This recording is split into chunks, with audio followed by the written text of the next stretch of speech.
el aplazamiento de los términos fue prácticamente acompañado por esa circunstancia. ¿Sí? No se podían cumplir con los plazos directamente. Es una realidad. Bueno, vamos a comenzar. Vamos a concluir con la unidad que comenzamos la clase pasada y a ver si podemos tratar el tema de uno de los principios ya. Nosotros habíamos comenzado la clase pasada y ahora debíamos tratar el tema de los tipos de registro. Según la materia registrable, los registros pueden ser registros de hechos o registros de derechos, de documentos, de contratos, de títulos. Y según la organización o procedimiento, los registros pueden ser reservados, pueden ser registros que legitiman, otros que convalidan, registros que constituyen el derecho real, es decir, se requiere la inscripción para que nazca el derecho real, o de registros que declaran solamente su preexistencia. Hay registros que parten de la causalidad, como el nuestro, y otros que son abstractos, como el sistema alemán que vamos a ver. Es decir, en general, las clasificaciones que nosotros vamos a ver, a estas que hemos mencionado, según la organización del procedimiento, le vamos a agregar además una última, que es los registros pueden ser personales o reales. Es decir, estos últimos, los reales, vamos a ver, estoy nombrándolo nada más ahora, ¿no es cierto? Los registros reales podrán ser registros de transcripción, de incorporación o de inscripción. En cuanto a los registros, según la materia registrable, nosotros dijimos que podían ser registros de hecho o de derecho. Los registros de hechos son los que consignan acontecimientos o comprobaciones. Por ejemplo, el registro civil, cuando anotan los nacimientos o las defunciones de las personas. Podemos mencionar también el registro ahora con el nuevo Código Civil y Comercial de la Nación, el registro de convivientes, partimos de una situación de hecho, inclusive también el registro de deudores alimentarios que son consecuencia de un incumplimiento. Dentro de los registros de derecho, tenemos el registro de los notarios, que durante mucho tiempo se denominó registro de contratos públicos. Es decir, también ha tenido otra denominación, ¿cierto? Registro de instrumentos públicos o registro de escrituras públicas. La moderna doctrina hace referencia a escrituras y actas protocolares, pero en general nosotros lo denominamos registro notarial. Cuando hablamos de los registros de títulos, hablamos de el título causa y del título instrumento. Es decir, la designación de título, nosotros la vamos a ver reflejada, o por lo menos la veíamos reflejada, en el artículo 2505. Es decir, que se refería justamente a la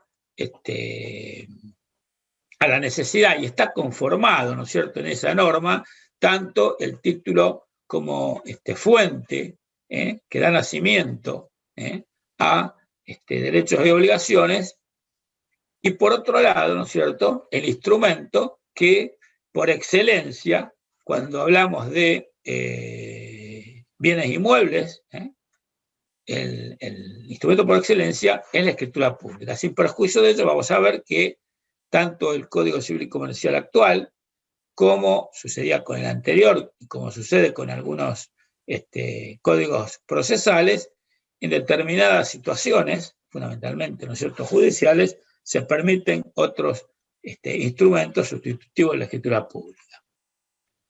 También se habla de registro de contratos, es decir, el notarial es un registro de contratos, ¿cierto? También el registro público de comercio, cuando se registran los estatutos sociales. Dentro de la clasificación ahora de los registros por la organización o procedimiento, nosotros podemos hablar de registros reservados. Es decir, los registros reservados tienen una publicidad restringida. Es decir, por ejemplo, el registro de testamento. Sus asientos, los asientos del registro de testamento, informan sobre la existencia del testamento, no de su contenido.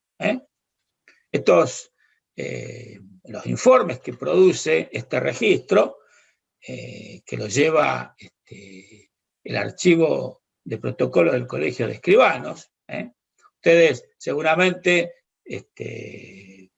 habrán iniciado en algún momento un sucesorio y en el primer decreto el tribunal les menciona justamente el informe que tienen que solicitar al archivo de protocolos que contiene el registro de testamento para tomar conocimiento si no hay un testamento registrado a nombre del causante, así que el causante haya testado en favor de una tercera persona. Esto que por ahí a lo mejor uno lo hace en forma mecánica, tiene un justificativo que justamente es este. Es decir, es un registro reservado que fue creado en realidad no hace muchos años, año 1999, se creó el Centro Nacional de Registros de Última Voluntad, que nuclea, ¿no es cierto?, a todo el país, o sea que los archivos de protocolo del Colegio de Escribanos de cada provincia informan a este centro nacional, y por supuesto los informes que se producen, ¿no es cierto?, son a pedido fundado, es decir, el tribunal, un legitimado,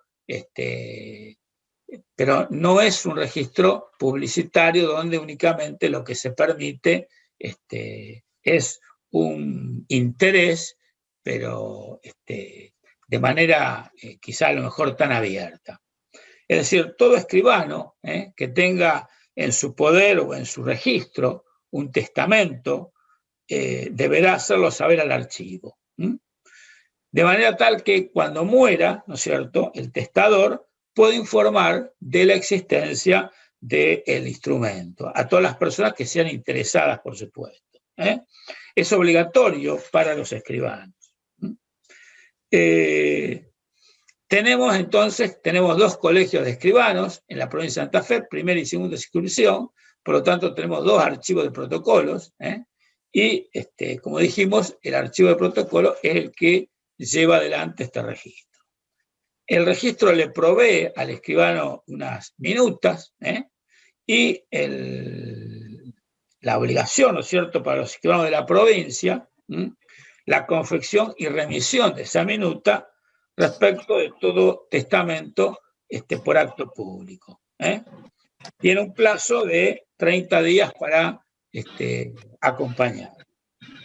¿En qué casos puntualmente se plantean esta información? Bueno, ya dijimos, ¿no es cierto?, cuando lo requiera la autoridad judicial, cuando lo soliciten los mismos otorgantes, acreditando suficiente interés, cuando lo soliciten los letrados o personas con interés justificado, y por supuesto a pedido del centro, centro nacional, ¿no es cierto?, de información de actos de última voluntad.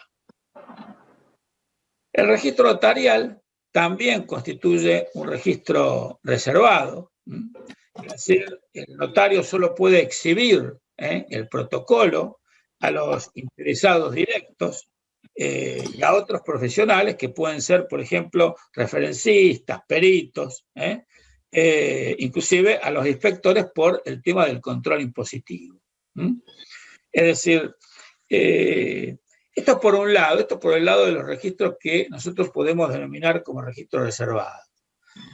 También tenemos registros que son publicitarios, es decir, tienen una publicidad, por supuesto, amplia, que es la publicidad noticia. Y acá encontramos, por ejemplo, entre los registros con esta publicidad noticia, el registro de inhibiciones, que el que nosotros creo que hemos comentado algo, es decir, ese registro que es un registro único dentro de la provincia.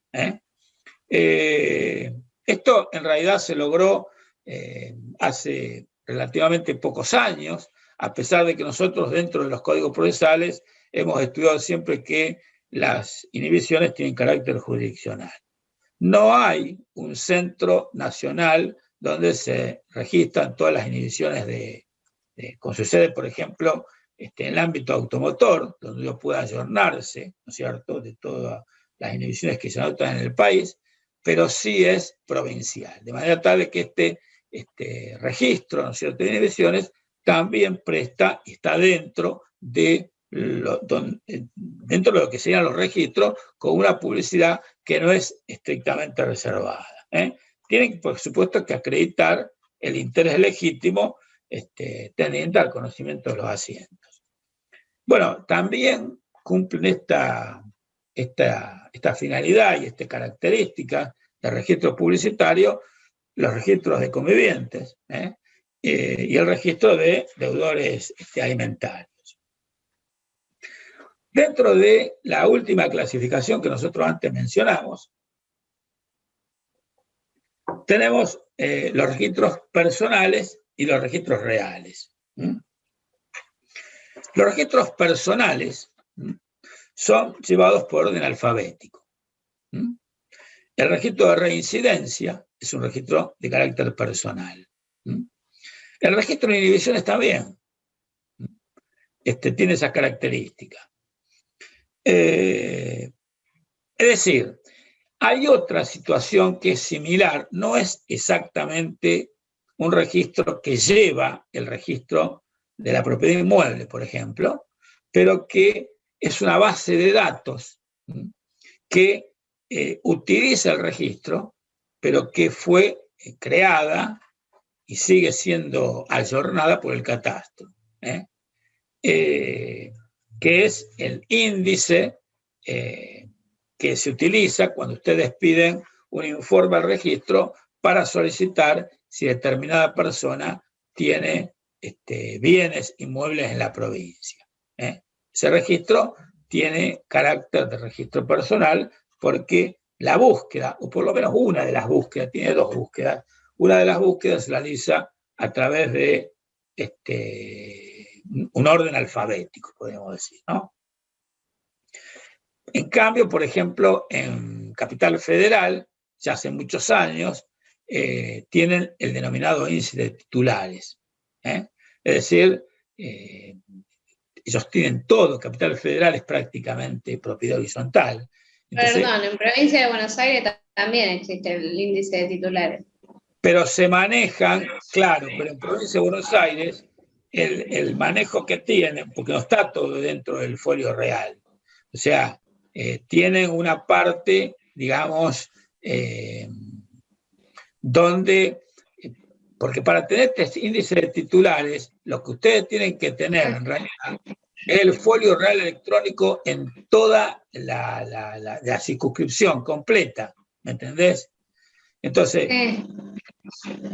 me seguís. Hay una frase, mira, recuerdo porque la vi plasmada en un informe que la base de datos pasa exactamente lo mismo que en Santa Fe, en Provincia de Buenos Aires. La base de datos que provee el registro en provincia es la base de datos del catastro, en realidad. Entonces, ¿me entendés? Con esa base de datos, ¿qué te dice en esa base de datos? Te dice, a ver, tiene tal inmueble. Vos después tenés que solicitar la copia de la matrícula referida a ese inmueble. Eso mismo sucede en la provincia de Santa Fe. Es decir, el otro día, mirá, sin ir más lejos, me causaba gracia, ¿viste? Porque nosotros estamos utilizando justamente esto, y usted también, ¿no? El viernes pasado, en una diplomatura en Mendoza, estábamos charlando un poco después de haber hablado cada uno, y comentaban justamente una persona vinculada al catastro, yo no sé si era el director de Córdoba, me parece, que decía, bueno, pero lo que pasa es que el objetivo y la registración y el índice es de la situación física del inmueble y no jurídica. Por lo tanto, el índice personal, decía, que tienen que tener para informar, tiene que ser el registro. Y yo decía, para las mías, decía, pero, a ver, hay provincias como la nuestra, como Buenos Aires, que nos manejamos en realidad por el índice que originaria, porque empezaron a trabajar mucho antes que el registro de la propiedad. Esa fue la realidad. Entonces, todo el sistema informático fue acumulándose de tal manera que toda la información ya la tuvieron, y en un momento determinado pasó exactamente lo que pasó en Santa Fe. El catastro dijo, nosotros no informamos más, pídanlo al registro. Entonces, ¿qué hace el que lo pide? Bueno, antes era físico el tema, ahora es informático. Primero solicitan vía online, ¿no es cierto? Solicitan saber si fulanito de tal tiene inmuebles, y si la respuesta es afirmativa, solicitan las copias de esos inmuebles. Pero apuntando a lo que hablábamos antes, esas son ejemplos, digamos, de registraciones de carácter personal. ¿Ok? Bien. Doctor, sí, disculpe. A mí me sucedió, por ejemplo, en Rosario, porque usted se refería a Santa Fe, pero yo no sé si se refería al registro de Santa Fe o a la provincia. Porque a mí me sucedió en Rosario varias veces en juicios de usucapión, en donde el juez me ordenaba oficiar al registro para que informe sobre la titularidad del inmueble en cuestión, y el registro siempre me contestó que no tienen índice de titulares, que no pueden responder por titular, sino según tomo, folio y número. Y eran inmuebles que justamente carecían de tomo, folio y número. Claro, el tema, ¿sabes cuál es? Que ¿eso cuánto hace que te ha pasado, por ejemplo? A ver. Y lo más, digamos, cercano que me pasó hará 2 años atrás. Bueno, el tema de la utilización de la base de datos de catastro no hace mucho más que eso, que se está utilizando. Porque el tema es el siguiente, al no tener, históricamente el registro nunca tuvo índice de titulares, entonces al no tener índice de titulares no podía informar si ese inmueble estaba registrado. Lo más posible que ese inmueble no tuviera una registración, ese inmueble puntualmente. Entonces, por ahí muchas veces, esto es reales, por ahí muchas veces, derechos reales me refiero, por ahí muchas veces uno dice, ¿y dónde obtengo información?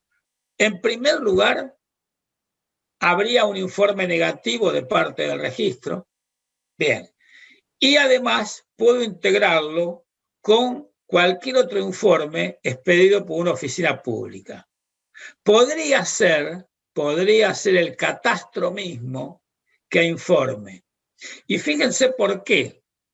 Porque, por ejemplo, en Santa Fe, desde hace ya unos años, cuando hubo toda una serie de modificaciones normativas en el catastro, el certificado catastral que expide el catastro, lo expide mostrando cuál es, hace como un paneo, digamos, de toda la información que tiene respecto de ese inmueble.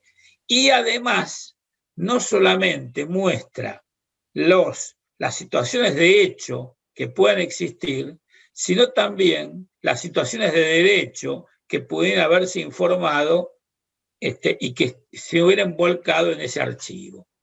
Con lo cual, hay una integración que si no lo tengo en el registro de la propiedad, lo puedo tener en el catastro.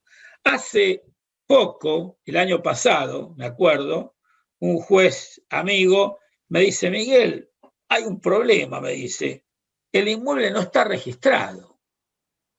Claro, acostumbrados a que siempre haya tenido un dominio o una matrícula determinada el inmueble. Puede ser que no esté registrado. Puede ser, además, de lo que sucede, por ejemplo, en Santa Fe, donde antes del registro de la propiedad inmueble existía un registro anterior que no tenía las características del registro de la propiedad inmueble. De hecho, en un momento determinado, esto es una anécdota, hace ya varios años atrás, me habla, unos cuantos años atrás, me habla el director del archivo de tribunales y me dice, mira, Miguel, nosotros estamos haciendo espacio del archivo del Poder Judicial. Estamos haciendo espacio y tenemos un montón de tomos acá, yo no sé a dónde pertenece. ¿Y qué dice? Le digo. Mira, algunos dicen contrato, bueno, eso seguramente deben ser a lo mejor del Colegio de Escribanos, le digo, pero... Y hay otro, dice registro, yo no me acuerdo si decía registro propiedad o registro inmueble, algo así. Le digo, no, eso seguramente es de acá, porque ese es el registro anterior, que es como que quedó en un momento ahí. De hecho, yo tuve oportunidad de verificar que en algunos pueblos de la provincia de Santa Fe, ustedes saben que los pueblos se fueron creando a los lados de los caminos, en realidad. Entonces, hay una lonja que está inscrita en el registro de la propiedad inmueble y hay otra lonja que está sujeta a prescripción adquisitiva porque no tiene registración anterior. Entonces, en ese caso, se da una situación muy particular. La ley registral establece la matriculación de los inmuebles que pertenecen al dominio privado, de los particulares y del Estado, no el dominio público.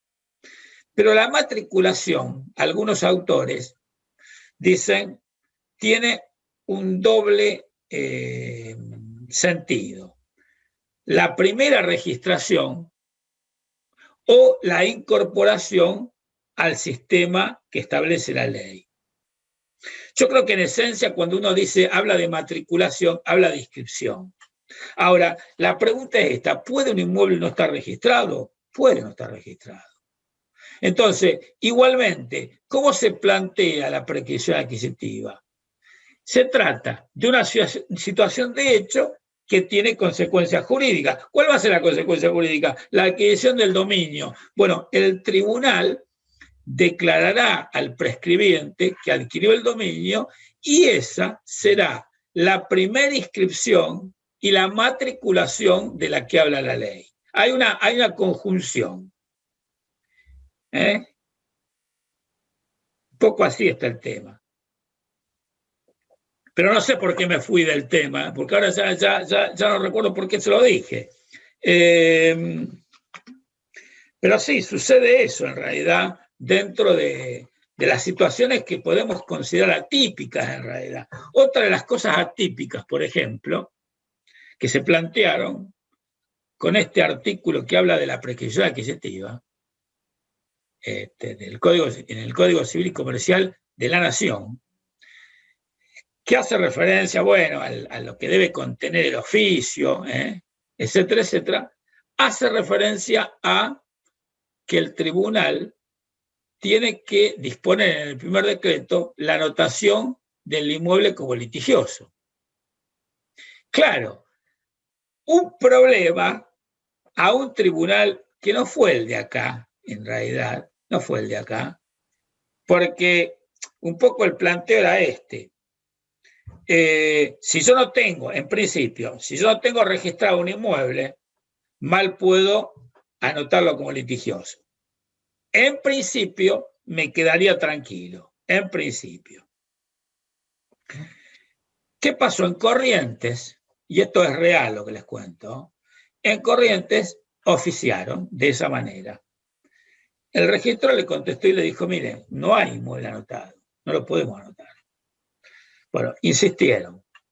Hubo como 3 o 4 oficios, el último, bajo aparecimiento de aplicarle sanciones, etcétera, etcétera.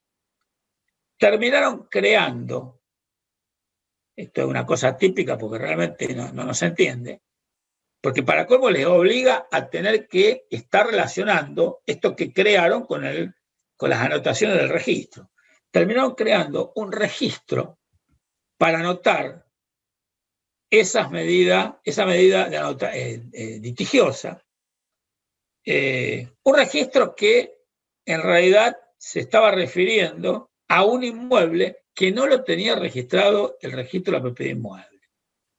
Cuando se planteó ese tema, yo recuerdo de que empecé a pensar y digo, a ver, yo, prescribiente, a mí como prescribiente me deja tranquilo que se anote en el registro la litigiosa, porque de alguna manera esta situación que yo estoy viviendo fuera del registro se traslada al registro para que todos los terceros puedan ayornarse sobre lo que está pasando fuera del registro.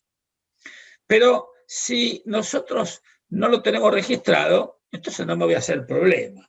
Y después pensé, quizás a lo mejor el catastro tenga al inmueble, porque en principio el catastro lo tiene que tener.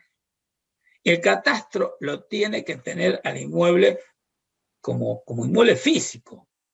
O sea, va a tener el inmueble quizá con una partida mayor, una mayor extensión o mayor área, como decimos, pero lo tiene que tener. Quizás a lo mejor el oficio frente a la negativa del registro, no poder anotarlo, debería ir al catastro. Porque el catastro podría dejar constancia en la cédula catastral, de manera tal que cuando después, por alguna causa, pidiera un certificado, porque para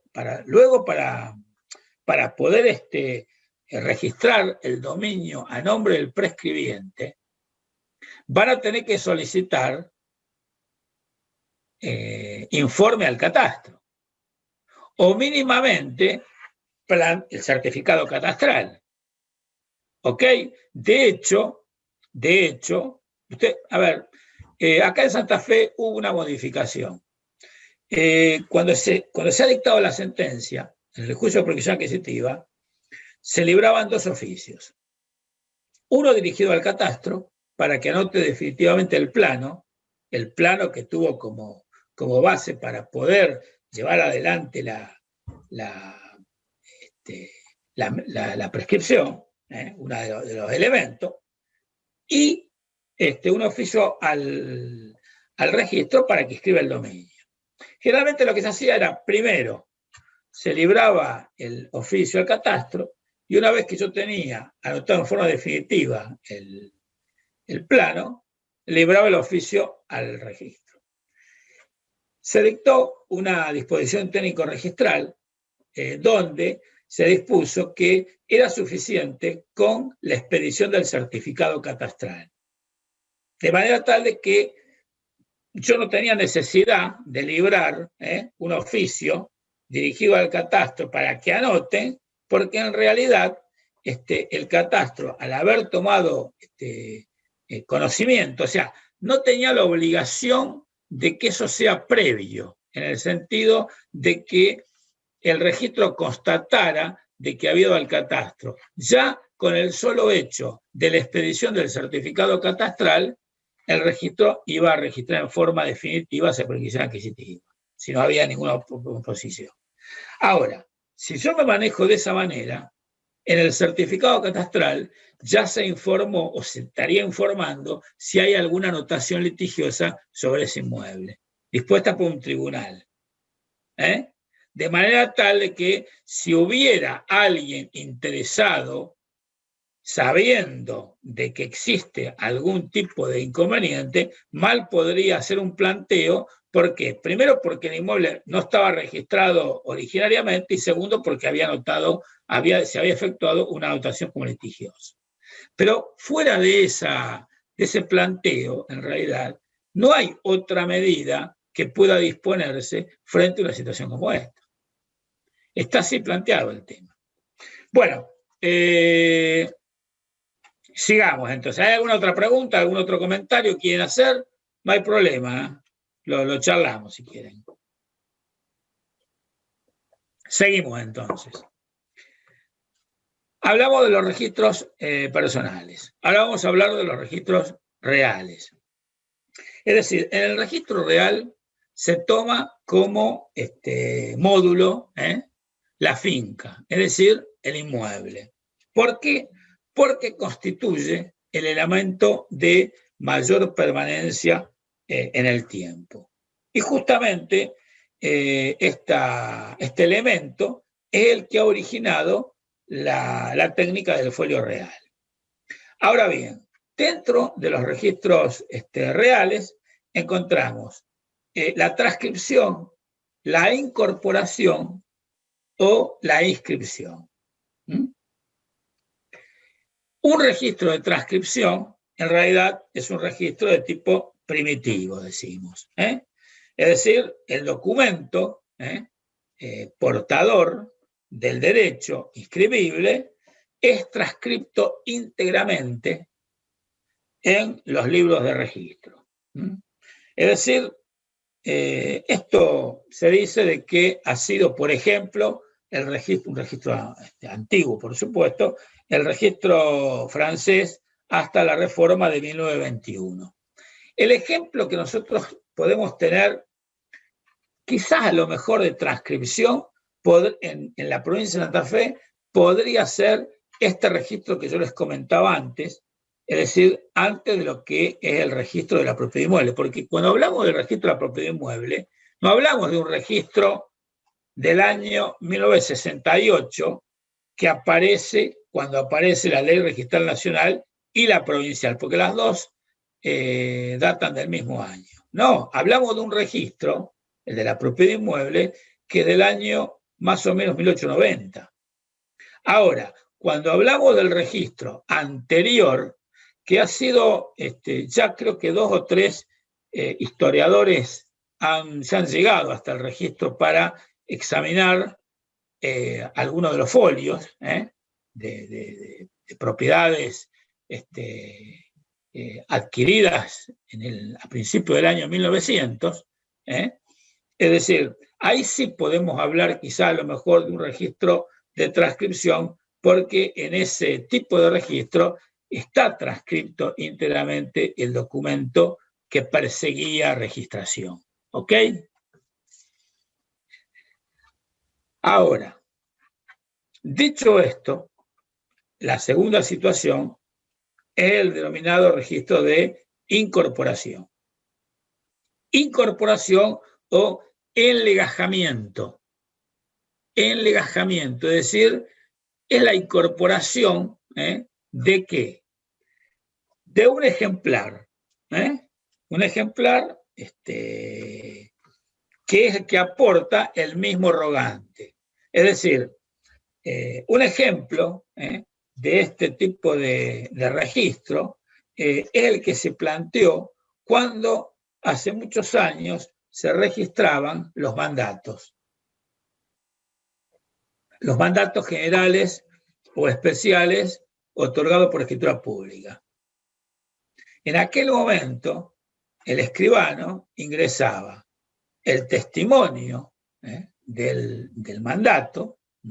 Ustedes recuerden que el testimonio es la copia del mandato con el folio de seguridad, o el concuerda, como se le suele llamar, donde el registrador asienta justamente la plancha de inscripción.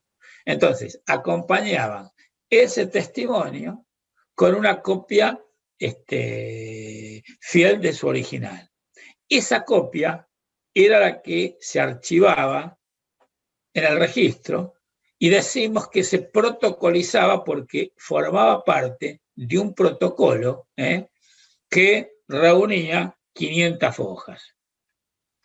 Después de muchos años, esto está en la ley registral, estaba por lo menos en el artículo 4 de la ley 6435, en uno de los incisos más extensos de ese artículo, donde se planteaba la registración de los mandatos. En un momento determinado se dijo, no hay dentro del Código Civil exigencia de registración de los mandatos, por lo tanto, se dispuso la no registración, se modificó la ley, y ahora, hace un tiempo ya, el archivo de protocolo del Colegio de Escribanos toma las revocaciones. O sea de que si ustedes quieren saber si un mandato ha sido revocado o no, deben pedir información al archivo de protocolo del Colegio de Escribanos. O sea, eso es una cosa relativamente novedosa, porque en realidad durante muchos años, desde que se modificó la ley registral hasta que apareció este registro, bueno, existen un bache muy importante. En algún momento, yo recuerdo el Colegio de Abogados solicitó al Instituto de Derecho Registral que tengo a cargo un informe sobre ese tema. Y en realidad, un poco el planteo que yo le hice en aquel momento era que era muy útil para el notariado, inclusive para el ámbito de la abogacía, porque lo que tenía el registro archivado era un fiel ejemplar de su original. De lo contrario, supongamos un poder que se otorga en Tierra del Fuego, bueno, hay dos formas. Ahora porque está avanzando todo este tema vinculado con, por lo menos quiere avanzar, no está avanzando, quiere avanzar este tema vinculado con la firma electrónica. Pero ustedes imagínense, por lo menos ahora yo creo que tampoco, podemos prestarla de esa manera, tengo que ir a constatarlo. ¿Cómo sé realmente de qué se trata de un original con la innumerable cantidad de documentos apócrifos que han circulado y que siguen circulando por todo el país? Entonces, una forma quizá de tener la tranquilidad era pedir la subsistencia en el sentido de que no había sido revocado el mandato, al registro de la propiedad inmueble. Bueno, eso desapareció. O sea, en este sistema, en realidad lo que constituía era un archivo sistematizado de un ejemplar del documento que ingresaba al registro. Es decir, imagínense que las 500 hojas se armaban muy rápidamente porque cada poder tenía por lo menos 2 o 3 hojas, si no era más. Y todas esas eran el asiento registral. Es decir, el asiento registral del mandato era justamente la incorporación de esa copia al protocolo del registro.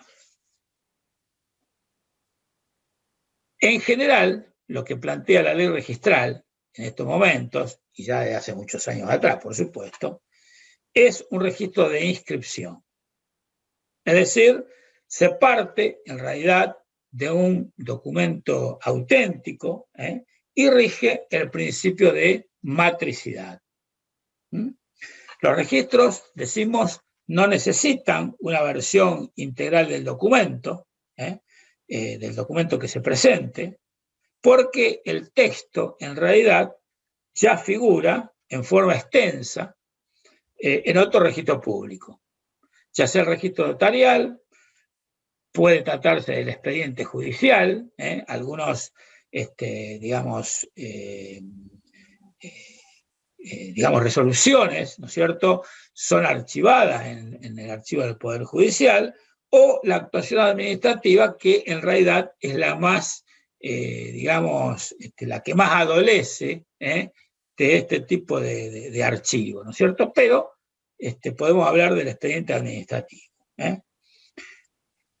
Y esa inscripción que se practica en base a breves notas. Ustedes van a ver que el asiento del inmueble que se practica, por ejemplo, en una compraventa, en una donación, se practica en base a breves notas. Es decir, no hay todo un desarrollo, como nosotros veíamos dentro de lo que es el sistema, por ejemplo, que todavía acá subsiste en Santa Fe. El 70% está dentro del sistema anterior, que es el sistema cronológico personal, o sistema protocolizado, denominado así también en Córdoba. Acá no hay en Santa Fe una matriculación del 100% de los inmuebles. Solamente existe en la provincia el 30% matriculado. Es decir, en su gran mayoría ahora matriculados dentro de lo que es el folio oral electrónico. Si se trabaja en el mismo folio con la computadora, pero por supuesto tuvo todo un avance muy paulatino, porque en esencia el folio real nació en Santa Fe en el año 1993, más específicamente en lo que fue el registro general Rosario, y hubo muchos avances y retrocesos, y bueno, en este momento podemos encontrarnos con un 30% nada más. El resto, ¿cómo está? Bueno, ahora está digitalizado. Con algunos inconvenientes por el sistema, pero está digitalizado. Es decir, ya el registrador no se tiene que manejar con los protocolos, con las hojas que se deterioraban, etcétera, etcétera, etcétera. Pero todo ese deterioro ha sido de alguna manera, aunque uno no lo quiera, digamos, decir tan crudamente, trasladado a la digitalización, porque si yo le saco fotografía a un folio que está casi destruido, voy a tener necesariamente que reconstruirlo de la misma manera que lo tendría que reconstruir si estuviera el papel en el registro todavía. Por supuesto que para poder reconstruirlo voy a necesitar el documento con otras situaciones vinculadas al catastro, por ejemplo, informes del catastro, para poder trasladar justamente al folio lo que supuestamente tenía en aquel momento. Es decir, hay una serie de inconvenientes que quizás a lo mejor en otras provincias no existen tan marcados. Capital Federal, o sea, ciudad autónoma, yo decía que tiene prácticamente todo en propiedad horizontal, pero hay una habitación, yo le diría una habitación, enrejada, con un candado grandote así, el candado que tiene, con una cadena impresionante, y eso no se los cuento, lo he visto yo, porque generalmente las reuniones del Consejo Federal se han hecho siempre en Buenos Aires, en Capital Federal. Bueno, eso está en el centro del registro del edificio, y son los protocolos, pero muy antiguos, los que no se han podido determinar a ciencia cierta para matricular. De manera tal que cuando se inicia algún procedimiento tendiente a registrar un inmueble que se encuentra dentro de alguno de esos protocolos, ustedes se imaginarán el tiempo que tarda en procesarse el documento y calificarlo, porque tienen que hacer toda una búsqueda bastante profunda para saber y ubicar el inmueble. O sea que ni aún en el lugar, yo diría, donde está totalmente dentro de lo que es el folio real, ni aún así se ha hecho por completo. Y esto es producto de de cómo surgieron los registros. Es decir, cada uno en cada provincia surgió de la manera que pudo. Fue la necesidad. En general, cuando se trata de situaciones como esta, yo diría que no es el único ejemplo Argentina, pero en nuestro país pasa eso.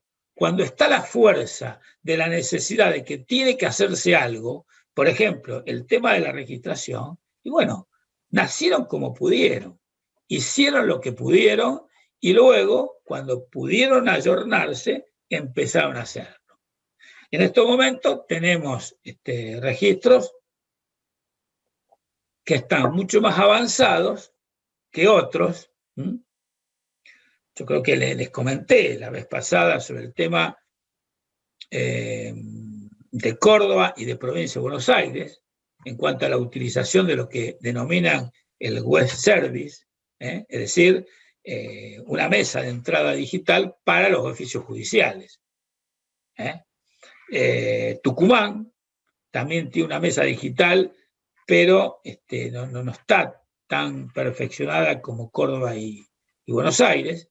Y en Santa Fe se está trabajando ya hace algunos años. Esperemos a lo mejor que esta situación de pandemia ha producido varios inconvenientes, ¿no es cierto? En realidad podría haberse terminado, en realidad el tema que les comento, pero se está trabajando para concluir con la mesa digital.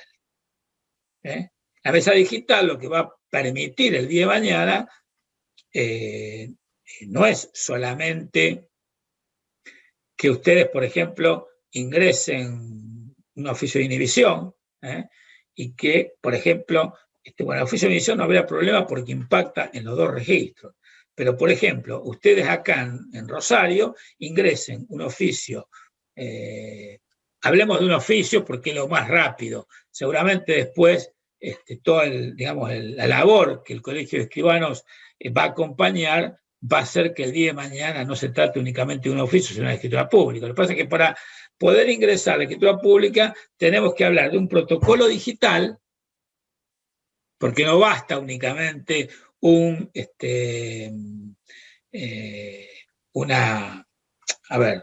fotografía de la escritura asentando de que con la firma digital es el documento original, sino que es necesario un protocolo digital, y luego remitirlo. Pero, por ejemplo, el ejemplo que yo le doy más simple es si nosotros tenemos aceitado todo eso, firma digital, mesa de entrada digital, el tema, por ejemplo, el Poder Judicial tiene firma digital, el tema de los oficios judiciales, podrían estar ustedes librando un oficio sobre un inmueble que está radicado en el Registro General de Santa Fe, y lo están ingresando acá en Rosario.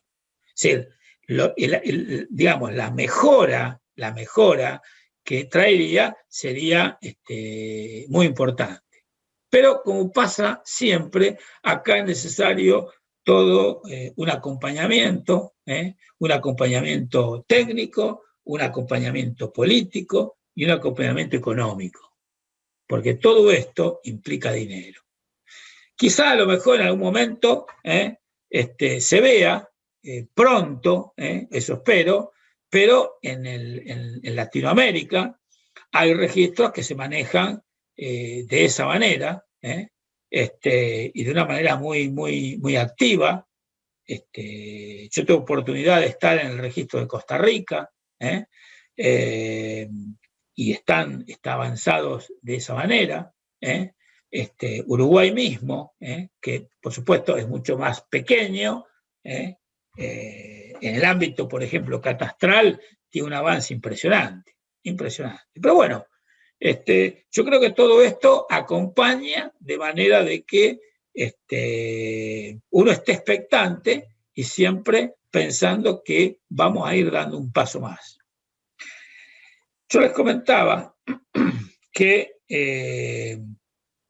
el asiento registral se produce en base a breves notas, ¿no es cierto?, para ver que el asiento que se consigna en el folio es muy pequeño, tiene en realidad pocos datos, no hay una transcripción íntegra del documento, pero se maneja en base a una minuta que es preparada por el propio solicitante, por el propio rogante. En realidad, la minuta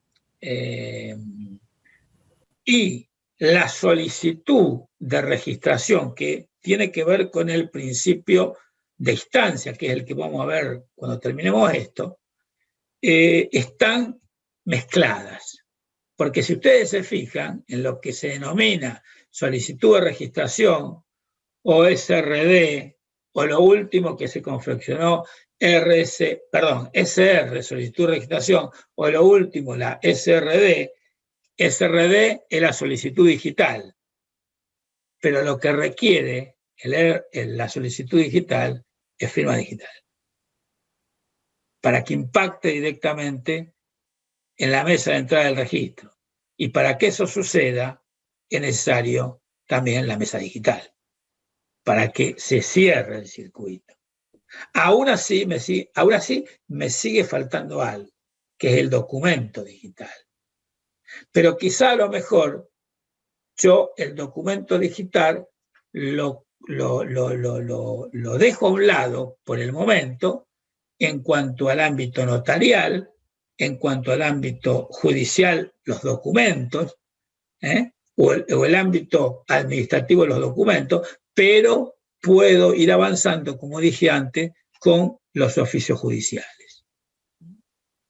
Y ustedes dirán, como para cerrar este tema, ustedes dirán, bueno, pero ¿cómo funciona una mesa digital con un oficio digital y con la necesidad que en las escrituras públicas yo, escribano, tenga que llegarme hasta la mesa e ingresar el documento? Muy simple, porque en realidad el ingreso de todos los documentos que puedan ser enviados digitalmente, online, van a impactar en la mesa de entrada del registro cuando el registro abra sus puertas, no antes. ¿Ok? De manera tal de que puede haber digamos, un intermedio entre lo que es el oficio digital que ingresó al registro, por un lado, y ustedes que están presentando la escritura pública. Otro de los temas que se maneja con un objetivo, digamos, con firma digital y con la mesa de entrada digital, es el tema del certificado registral también. Que eso sí lo podría, ¿no es cierto?, tramitar el escribano, y que quizás a lo mejor, el día de mañana pueda darse como tuve oportunidad de verlo en un congreso, donde era un congreso internacional, donde si mal no recuerdo, creo que era Perú, mientras estábamos charlando, un escribano levanta el celular y dice, ¡ay! Sí, me acaban de avisar que ya tengo el certificado registral, y me mostró el certificado registral en la pantalla del celular. Bueno, son cosas que acompañan justamente todo el tema de cosas que por ahí, ¿no es cierto?, agilizan de alguna manera todo este tema. Pero bueno, hay veces que hablar de estos temas realmente a uno lo pone mal, porque ve cómo está la situación en general y todo este tema donde uno no puede avanzar por el tema de los cierres y los problemas que existen. Pero bueno, sigamos. Le hago una consulta, doctor. Sí, dale. La clasificación que usted estuvo haciendo mención durante la clase. Sí. ¿Cuál de los materiales que nos había mencionado lo podemos encontrar? ¿O hay algún otro específico? No, el tema de digitalización. No, la clasificación de los tipos de registros. Ah, la clasificación. No, en el libro de Massey está. Y si no, también lo vas a encontrar en el libro de Luis Andorno, la ley registral. Porque todo esto que yo les comenté, salvo las aclaraciones que por ahí les voy haciendo respecto de lo que pasa en la provincia de Santa Fe, todo esto es en general. ¿Se entiende? Es decir, hace, ¿no es cierto?, a situaciones que tienen que ver con la registración en general. Pero en el libro de Massey lo encuentran. En el libro de Massey, yo creo que se lo dije la vez pasada, van a encontrar todos los temas. Van a encontrar, y mucho más, inclusive, de lo que podemos decir en la clase. En cuanto a los sistemas registrales, podemos decir que no hay sistemas puros y exclusivos. Es decir... Doctor. Sí. Sí. Disculpe, la clase pasada plantearon por ahí la posibilidad de que ese tomo de Massey, ¿era ese el que por ahí ella iba a autorizar a fotocopiarlo o algo así? Iba a hablar, sí. Iba a hablar Cecilia con Beatriz. ¿Usted sabe algo de eso? No, porque me dijo que ella se iba a encargar directamente de hablar con Massey. Okay. A lo mejor habló con ella, pero no sé qué problema. La verdad que no sabía que había tenido un problema personal, pero a lo mejor ella habló con Massey. Yo voy a tratar después de comunicarme. Cualquier cosa nos avisan, sí. Sí. Bien. Les decía, en cualquier, ¿no es cierto?, país civilizado, es decir, la registración inmobiliaria necesariamente debe estar.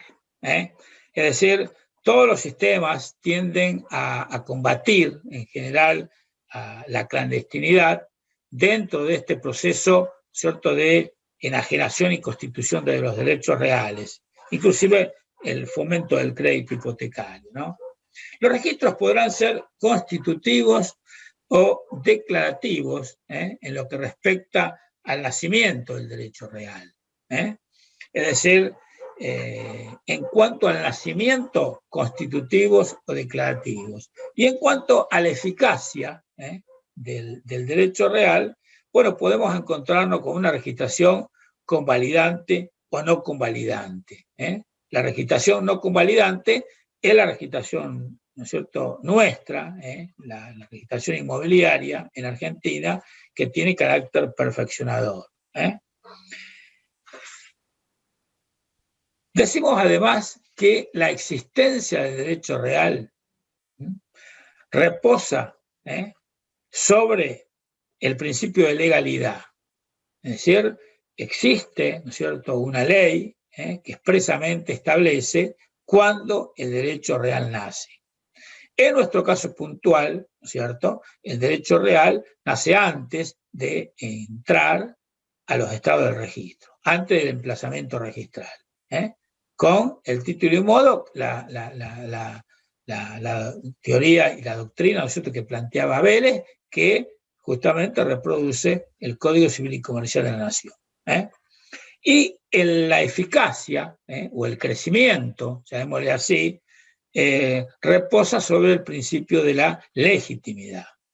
Es decir, acá va a depender, ¿no es cierto?, el tema de la eficacia que puede tener esa registración, ¿cierto?, donde puede ser que, ¿no es cierto?, la registración,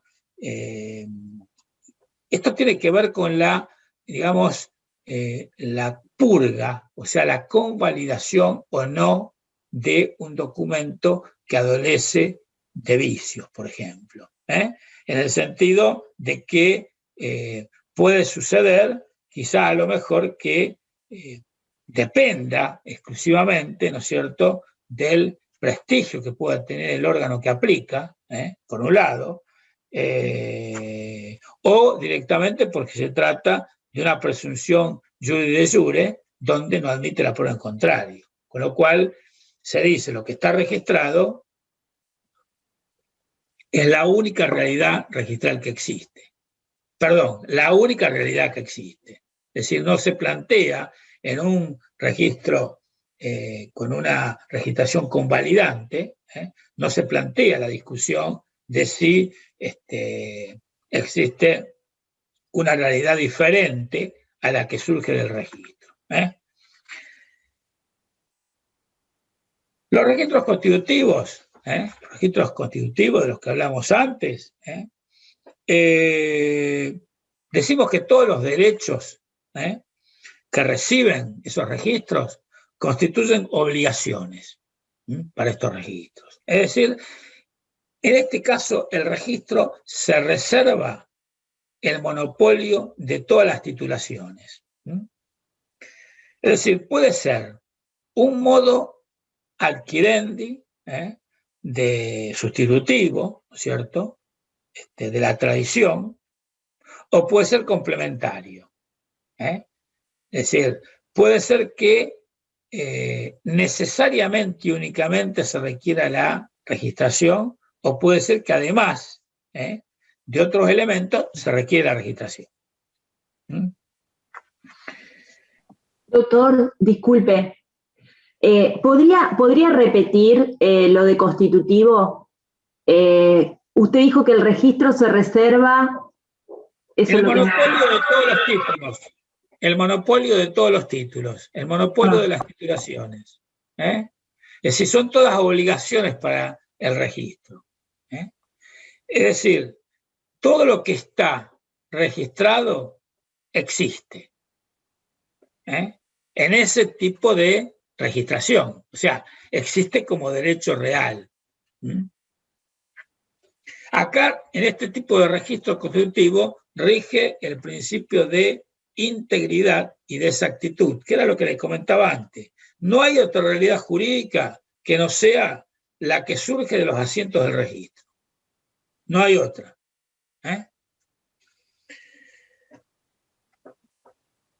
Pero tiene que ver mucho, ¿saben qué? La organización notarial. Nosotros, con una organización notarial como la latina, no le permite cabida, en realidad, a los registros constitutivos.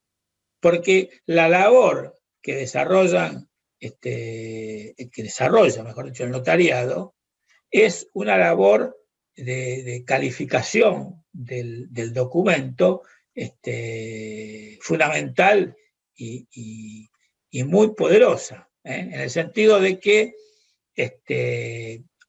en realidad al registro no acceden, sino en principio, títulos que sean válidos.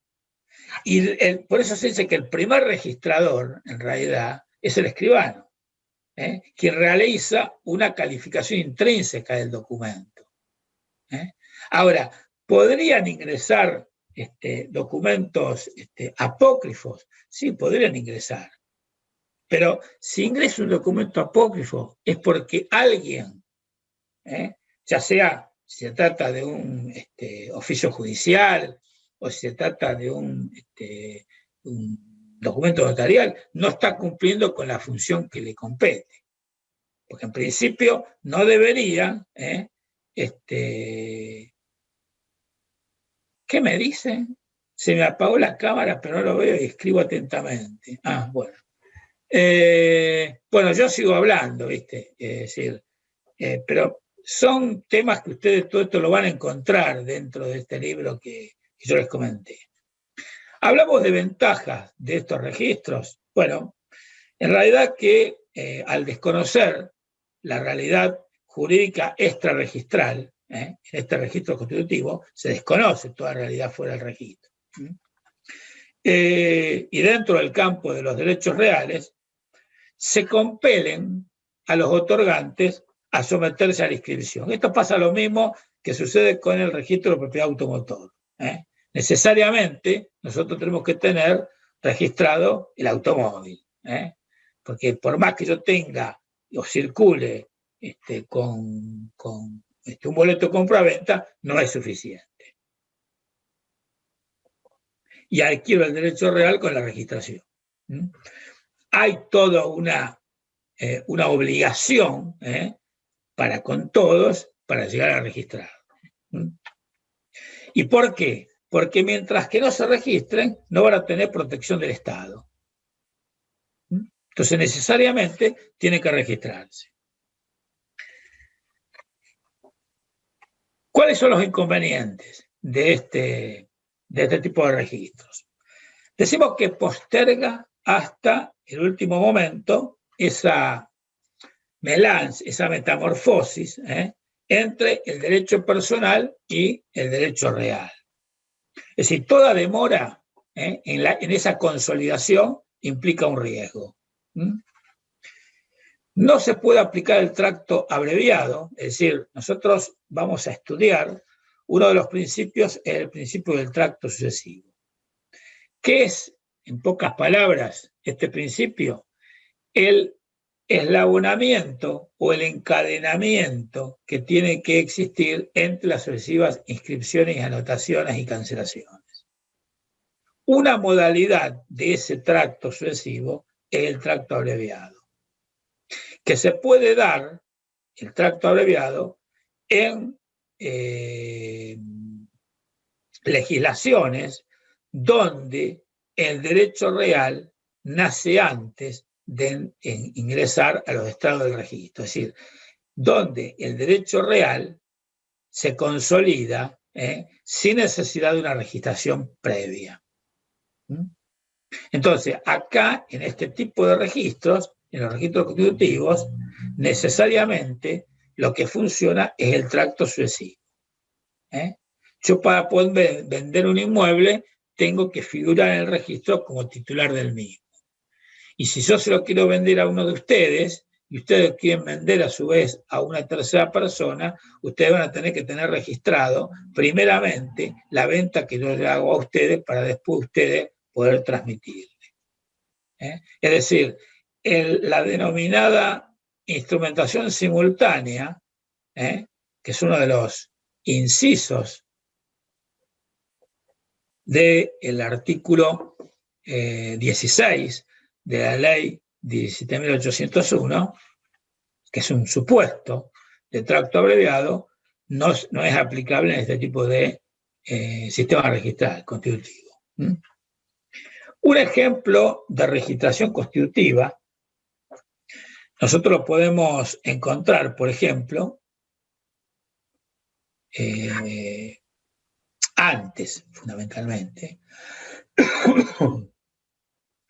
la ley 1494, la ley de bien de familia, esa ley ómnibus que tenía además bien de familia, porque la afectación a bien de familia, bueno, ahora el 244, ¿no? Afectación a vivienda, es en el momento en que impacta en el registro. Hay algunos registros, por lo tanto algunas provincias en el país, que han tomado ese segundo párrafo del 244, que hace referencia a que se tendrá en cuenta la prioridad que plantea la ley 17.801, la ley registral nacional, y en los documentos notariales permiten la utilización del certificado registral. Eso puede traer una situación, quizá a lo mejor de dudas en cuanto a qué momento aparece el escudo. Pero no tengan duda que el escudo que plantea o que planteaba el bien de familia y que plantea ahora la afectación a vivienda es el momento en que impacta en el registro. Esto fue un tema que se trató mucho en unas jornadas nacionales de derecho civil, que el tema cuarto era el tema vinculado a los derechos reales y se denominaba protección jurídica de la vivienda. Igual el mismo nombre que tiene un libro que escribió Aida Kemmelmayer. Es un libro que se ha utilizado mucho y que trata muy bien el tema con profundidad, con doctrina, jurisprudencia nacional y comparada, etc. Otro supuesto de registración constitutiva era la ley 19.724, la ley de provisionalidad. Es decir, la afectación a provisionalidad se producía en el momento en que se escribían los boletos. Antes en realidad, con la escritura de afectación en realidad, pero luego la oponibilidad la brindaba la registración de los boletos. Las trabas judiciales. Las trabas judiciales tienen una registración constitutiva. Es decir, el embargo nace cuando se registra en el registro, no antes. Yo si tengo un decreto y estoy tranquilo con el decreto, no es suficiente. Usted lo sabe mejor que yo eso. Los registros declarativos, por su parte, son, bueno, como ya dijimos, el derecho oral nace antes de llegar a los estados de registros. Tenemos el título y el modo que confluyen, ¿no es cierto?, para el nacimiento del derecho real. Estos registros declarativos lo que hacen es reconocer la preexistencia de los derechos reales. Reconocen que el derecho real nació antes. Y tienen efectos. ¿Cuáles son estos efectos? Bueno, la publicidad, uno de los efectos, la oponibilidad a terceros. O sea, no solamente publicidad, sino también oponibilidad a terceros. Y acá cuando hablamos de la oponibilidad a terceros, sí, vamos a hablar de la oponibilidad que plantea el documento cuando ingresa al registro. Pero también vamos a hablar de otras situaciones que se dan dentro de lo que son los registros declarativos como el nuestro. Por ejemplo, la llamada prioridad indirecta, es decir, la que produce el efecto que produce el certificado registral como instrumento de protección, también denominado reserva automática, de prioridad, la retroprioridad, que es la que produce el documento, en este caso el notarial, puntualmente, por ese juego que hay que plantearse entre el instrumento que me protege para otorgar el acto y luego de otorgado el plazo que tengo para ingresar la escritura pública al registro. Si yo juego bien con esos dos plazos, y si hay una suspensión de plazo, lo tengo bien en cuenta, además, otro de los temas, pero bueno. Si yo juego bien con esos dos plazos, yo puedo obtener un efecto de oponibilidad que se va a retrotraer al momento del otorgamiento del acto y no cuando ingrese el documento. Pero eso lo van a ver ustedes también en profundidad, yo se los voy anticipando, cuando traten el principio de prioridad, justamente, ¿no? Otra de las características de estos sistemas declarativos, bien digo, es el valor subsidiario del asiento registral como elemento probatorio. Supongamos que el archivo de protocolo del Colegio Escribano se incendia. Ojalá nunca suceda, pero supongamos que se incendia. Pero ustedes tienen la escritura. Su escritura ustedes la tienen en su poder. Entonces ustedes con su escritura pueden ir al registro y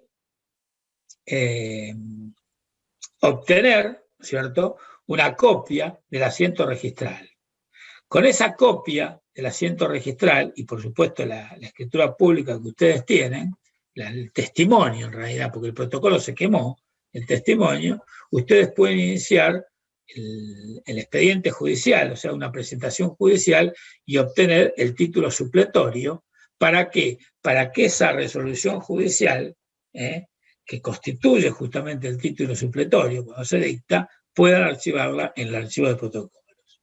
Es decir, esa copia del asiento registral es el valor, digamos, ese subsidiario que tiene para poder subsanar la situación que se ha producido. Es decir, dijimos las dos cosas, el título que ustedes tenían y el asiento registral. Ustedes dirán, bueno, pero si yo tengo el título, ¿cómo trato de ubicar? Bueno, sería un problema porque habría que ubicar, por ejemplo, la matrícula, si está en matrícula, o habría que ubicar el dominio, el tomo, fuera y número, si está en el sistema cronológico personal. Y quizá a lo mejor todos esos datos no los tenga. Si ustedes se fijan, en la solicitud de registración, ustedes van a encontrar los tres datos que ustedes necesitan para pedir una copia de la escritura que ustedes pretendan en el archivo de protocolo del Colegio de Escribanos. El número de escritura, el nombre del escribano y la fecha de escrituración. Esos tres datos son los que a ustedes el archivo de protocolo les solicita para expedirle un segundo testimonio, por ejemplo. Que por supuesto ese segundo testimonio tiene que ser presentado al registro para que el registro anote la registración que ya tenía el primer testimonio, obviamente. Ese tema creo que lo tratamos la clase pasada, ¿no? O hicimos algún comentario. Bien. ¿Cuáles son las ventajas de los registros declarativos? Doctor, sí. Disculpe. Sí, justamente de ese tema usted la clase pasada dijo como que si había que buscar un segundo testimonio, que los primeros 2 años el que lo tenía que expedir era el mismo escribano. Claro. Porque él tenía la obligación de conservar. Lo que yo no entendí es, ¿él tiene la obligación de conservar por 2 años o puede que hasta 2 años o por ahí se puede liberar antes de ese protocolo? Digamos, el plazo máximo que lo tienen es 2 años. Generalmente lo tienen en ese plazo porque de lo contrario implica todo un tema tener que acompañar, ¿me entendés? Tienen que acompañarlo. Hay una serie de requisitos que se le exigen y entonces lo que tratan es de, nuclear, porque por otro lado, ellos como tienen el contacto directo con el cliente, es mucho más simple. Además, el manejo que se lo expida el mismo escribano con el cual en algún momento, y por la confianza además que se tienen. Pero es el plazo máximo que tienen que tener. Es un plazo máximo. ¿Y tienen un mínimo o no? ¿Que lo tienen que conservar? O... Mirá, yo creo que no hay un mínimo. No hay un mínimo. Pero es un poco por una cuestión de ordenamiento. Eso pasa algo parecido pasa con nosotros los abogados, que no nos desprendemos nunca de las sucesiones. Como si en algún momento, ¿viste? Por ahí, mira, como son las cosas ahora y cómo ha avanzado tanto el tema de la innumerable cantidad de abogados que se han recibido en las familias en general, yo diría que cada familia no tiene menos de un abogado en estos momentos, prácticamente así.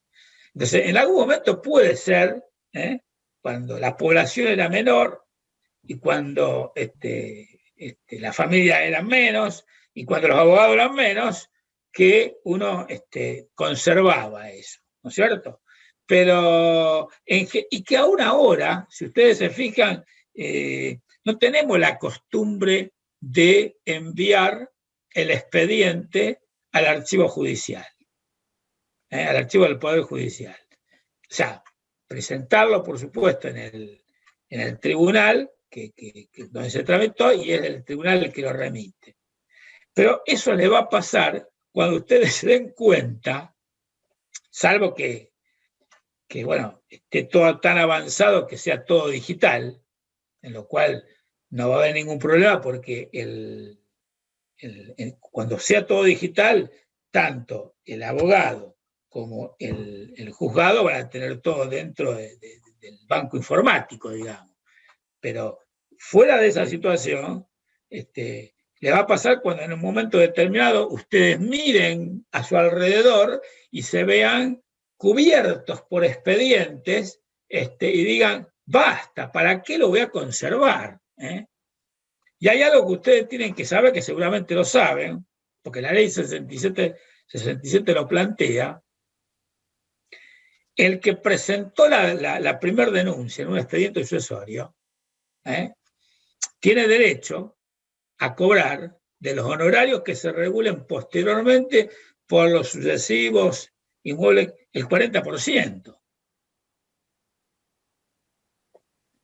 Por supuesto, siempre y cuando el colega que lleva adelante la situación y el tribunal presta atención a la cuestión, ¿no es cierto? Pero supongamos que todos se manejen de esa manera, ustedes también van a tener la posibilidad.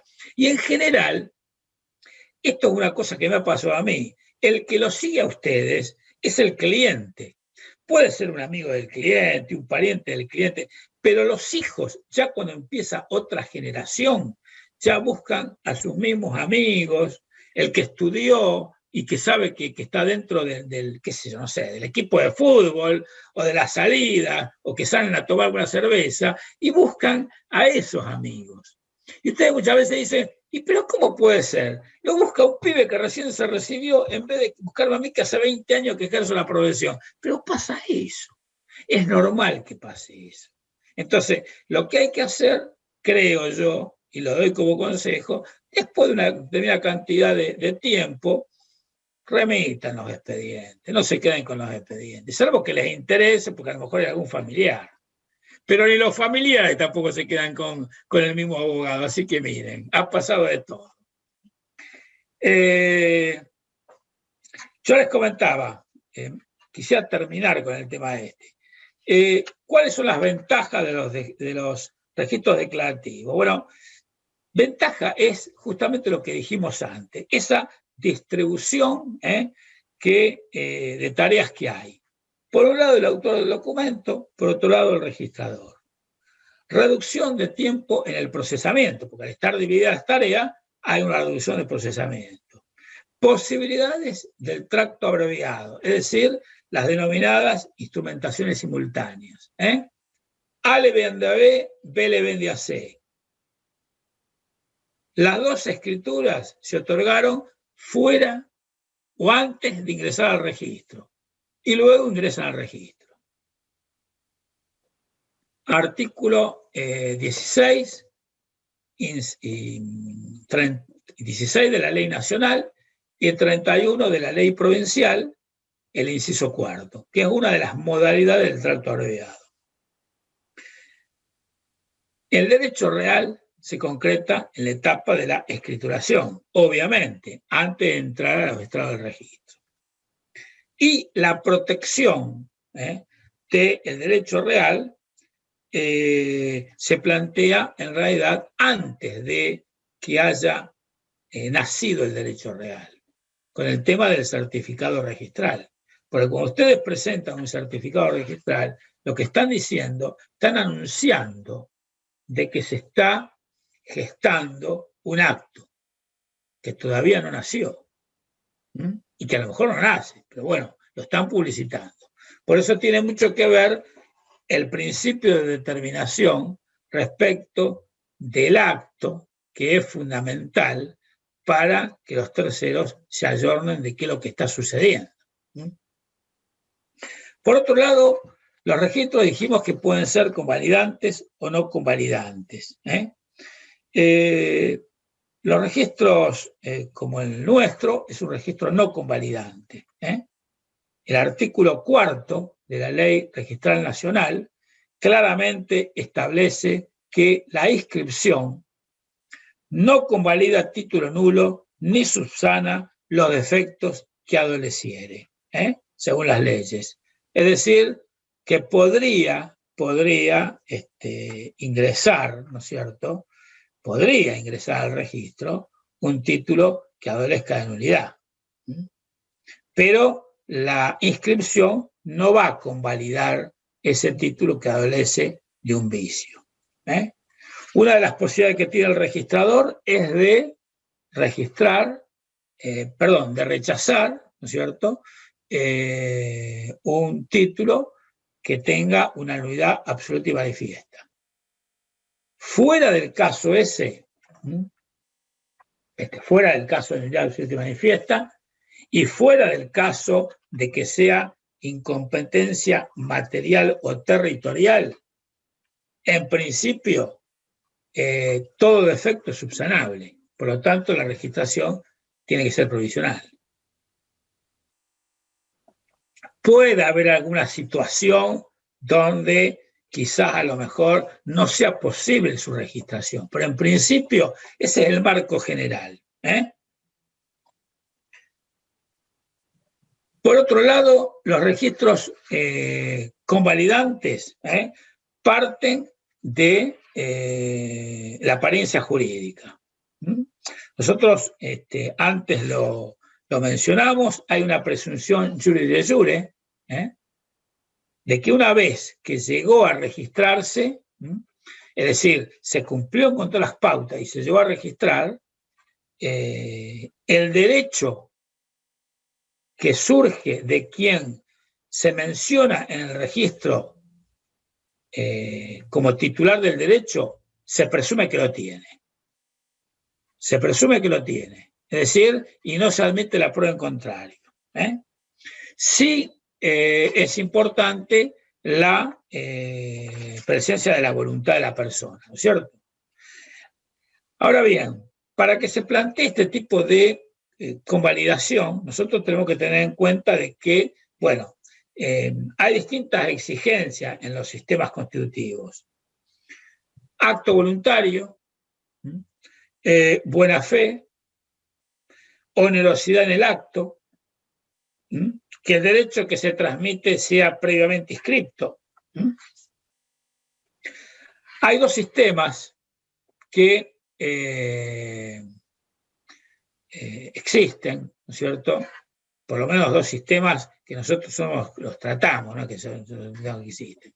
Uno es un sistema que en algún momento se pretendió incorporar acá en Argentina, que es el sistema del acta torrens, o sistema australiano. Ese sí se pretendió incorporar. Y después tenemos otro sistema, que es el sistema alemán. Ambos son sistemas constitutivos. Yo estaba pensando, ¿les parece que cortemos acá? ¿Les parece? Ha sido bastante continuada la clase hoy. Le pegamos 1 hora y media directo. Vamos a continuar en todo caso el miércoles que viene. Y vamos a terminar con estos dos sistemas y vamos a ver el principio de rogación o instancia. Teóricamente, en esta clase que viene, ya deberíamos estar tratando documentos registrables, pero estoy tratando de darles todos los temas que más se puedan, porque un poco lo que pasó el año pasado, en realidad, como las primeras clases nosotros las tuvimos que dar, que ahí aprendí a manejar el Facebook, en realidad, porque no lo manejé en mi vida, y lo tuve que aprender a manejar a la fuerza, los garrotazos, pero lo manejé. Las clases se grababan en Facebook, las grababa en vivo en realidad, pero claro, tenía un límite más o menos para hablar, que era de más o menos de 1 hora. En cambio, ahora que tenemos un poco más, vamos a tratar de brindarles un poco más a ustedes. Bueno, ¿hay alguna pregunta respecto del tema que hemos tratado hasta ahora? ¿Alguna duda? ¿Algún comentario? Nada, ni hablan ya. No quieren saber más nada. Ya por hoy tiraron la toalla. Bueno, los dejo. Un gusto como siempre. Mucha atención realmente. Los felicito. Hay que estar tantas horas en una pantalla. Distinto es cuando uno está en la facultad, que va, viene, toma un café, aparece con un café a lo mejor a los 10 minutos de haber comenzado la clase. Los que son de Entre Ríos o de otra provincia donde toman mucho mate, están con el mate, entonces está más tranquilo. Acá pueden estar con el mate, pero no es lo mismo hablarle a una pantalla. Pero bueno, un gusto como siempre. Los veo el miércoles que viene.